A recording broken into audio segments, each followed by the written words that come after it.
ভঙ্গুর অর্থনীতি থেকে বাংলাদেশ এখনো বের হতে পারেনি, তাই এই মুহূর্তে এলডিসি গ্র্যাজুয়েশন হবে দেশের অর্থনীতির জন্য আত্মঘাতী সিদ্ধান্ত। এজন্য প্রস্তুতি নিতে আরও ৩ থেকে ৫ বছর সময় দরকার।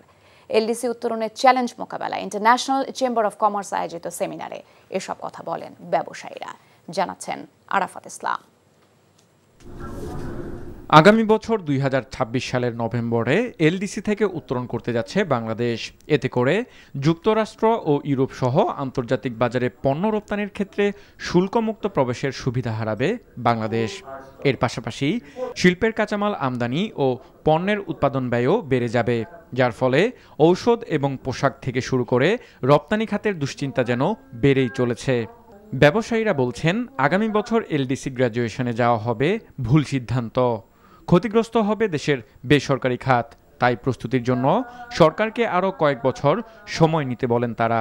For the pharmaceutical industry, for us to graduate and to be able to be prepared to enter into the next level, there are many things that we are supposed to do.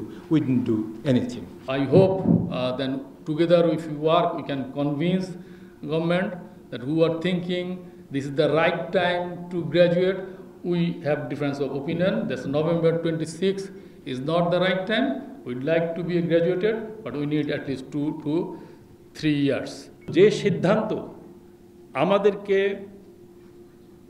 কারখানা বন্ধ করে দিবে, রপ্তানি স্থবির হয়ে যাবে এবং পিছিয়ে পড়বো আমার প্রতিবেশী দেশের তুলনায়, সেই সিদ্ধান্ত নেওয়া কোনো মতেই আপনার জন্য সমীচীন হবে না, এটা আমাদের প্রত্যাশা।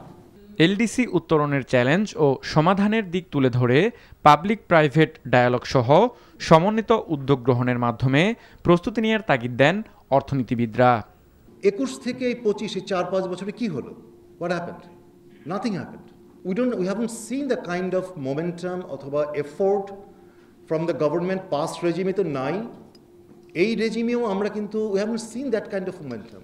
Of course, preparation is not a one-off attempt. It requires several years, but then we can at least start, and for starting that we probably need some time. Public private dialogue নাই এই বিষয়ে, ad hoc আলোচনা আছে। Private sector গিয়ে যখন কথা বলে কিছু শোনে, আবার গভর্নমেন্টের যখন মনে হয় কারো in a very fragmented way কিছু বলে, সেটা পত্রিকা বা মিডিয়াতে হেডলাইন হয়, কিন্তু there is no structured dialogue on this whole issue. Arafat Islam, NTV news, Dhaka. Bundle থাকলে প্রতি সেনমানিতে টাকা বাঁচবে। বিকাশ সেনমানি বান্ডেল কিনে জিতুন প্রতি লেনদেনে।